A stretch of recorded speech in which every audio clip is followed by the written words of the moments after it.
Double murder से सनसनी। जी हाँ, दिल्ली के मजनू का टीला क्षेत्र में पिछले दिनों हुआ डबल मर्डर का सीधा संबंध उत्तराखंड के नैनीताल जिले से निकला है। यह एक ऐसा सनसनीखेज हत्याकांड था जिसने सभी को हिलाकर रख दिया। यह एक ऐसा हत्याकांड था जिसने दिल्ली पुलिस के साथ ही नैनीताल जिले में भी हलचल मचा दी है। अब हम आपको इस घटना की तह में लेकर चलते हैं। घटना 8 जुलाई की है। दिल्ली में मजनू टीला नाम से एक क्षेत्र है जहां पर डबल मर्डर की पुलिस को एकाएक सूचना मिलती है।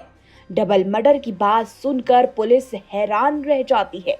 पुलिस की आला अफसरान दल बल के साथ मजनू का टीला क्षेत्र में पहुंचते हैं तो देखते हैं क्या वहां जबरदस्त भीड़ जुटी हुई है। वहां बने फ्लैट्स के एफ ब्लॉक में हत्या होने की जानकारी अधिकारियों को दी जाती है। अधिकारी उस फ्लैट्स में पहुंचते हैं, दरवाजा खोलते हैं तो आंखें फटी रह जाती हैं। चारों तरफ कमरे में खून बिखरा पड़ा था।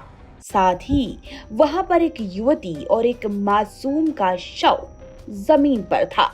दोनों का गला रेता हुआ था। फिर पूछताछ करने पर पुलिस को बताया जाता है कि इस फ्लैट में मूल रूप से भरतपुर निवासी दुर्गेश लक्ष्मी और 2 बेटियां याशिका और दिया के साथ रहते हैं। दुर्गेश उसी क्षेत्र में मोबाइल रिपेयरिंग की दुकान चलाता है। दुर्गेश की पत्नी लक्ष्मी की एक सहेली है जिसका नाम सोनम है। जी हाँ, सोनम पिछले करीब 5 से 6 वर्षों से अपनी लिव इन पार्टनर निखिल के साथ पास ही में ए ब्लॉक में रहती है। सोनम मूल रूप से उत्तराखंड के नैनीताल जिले की रहने वाली है। सोनम का अपनी लिव इन पार्टनर से किसी बात को लेकर कुछ समय से विवाद चल रहा था। विवाद इस हद तक बढ़ जाता है कि सोनम अपनी सहेली के घर आ जाती है और उसे अपने लिव इन पार्टनर के व्यवहार के बारे में पूरी जानकारी देती है। बेहद तनाव को देखते हुए लक्ष्मी अपनी सहेली सोनम को अपने घर पर ही रोक लेती है। सोनम भी तनाव के कारण अपने कमरे पर नहीं जाती है और करीब 15 दिनों से वहीं पर रह रही होती है। इस बीच 8 जुलाई को सोनम की सहेली लक्ष्मी अपने पति दुर्गेश के साथ अपनी एक बेटी दिया को लेने के लिए स्कूल चले जाते हैं और अपनी दूसरी बेटी याशिका को सोनम के पास छोड़ देते हैं और इस तरह घर पर सोनम और याशिका ही रह जाती हैं। फिर जो होता है उसे देखकर माँ बाप के पैरों तले जमीन खिसक गई। कुछ देर बाद जब लक्ष्मी और उसका पति दुर्गेश और बेटी दिया वापस घर लौटते हैं और जैसे ही दरवाजा खोलते हैं तो उनके पैरों तले जमीन खिसक जाती है। वह देखते हैं कि कमरे में सोनम और उसकी बेटी याशिका का शव फर्श पर पड़ा है। हर तरफ खून है। यह देखकर वह घबरा गई और तुरंत पुलिस को फोन कर दिया। पुलिस पूरा मामला जानकर मर्डर केस की बारीकी से जांच करती है। सीसीटीवी खंगाले जाते हैं तो प्रथम दृष्टया पूरा घटनाक्रम खुलकर सामने आ जाता है।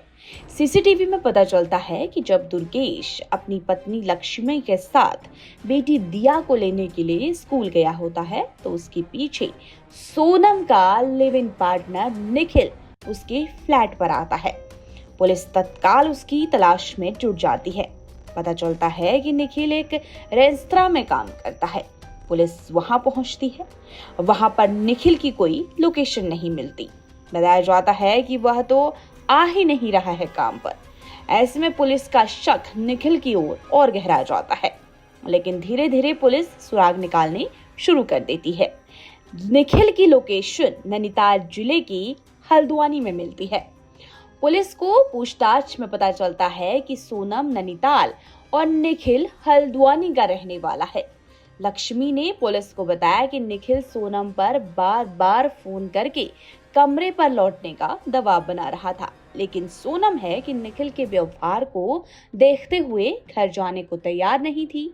तो आशंका जताई जा रही है कि निखिल ने इसीलिए उसकी फ्लैट पर आकर सोनम से अपने कमरे पर चलने के लिए दबाव बनाया होगा और नहीं जाने पर चाकू से गला रेत कर हत्या कर दी। मगर बड़ा सवाल ये खड़ा होता है कि उस मासूम का क्या दोष रहा होगा जिससे सोनम के साथ मार डाला। खैर, अब पुलिस ने निखिल को हल्द्वानी में रहने वाली उसकी बहन के वहां से गिरफ्तार किया है। पुलिस उसे दिल्ली लाई है, जहां पर अब बारीकी से पूछताछ की जा रही है।